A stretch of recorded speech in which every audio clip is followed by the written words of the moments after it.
ang pandaigdigang araw ng pandinig. Ang pagbabago ng ugaliang pangkaisipan. Gawin natin ang pangangalaga sa tenga at pandinig ng isang katotohanan para sa lahat.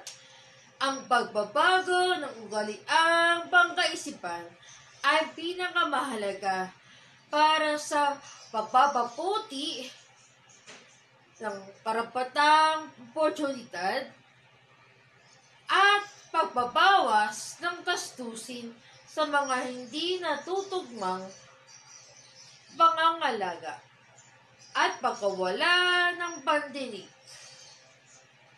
Ngayong Marso 3, 2024.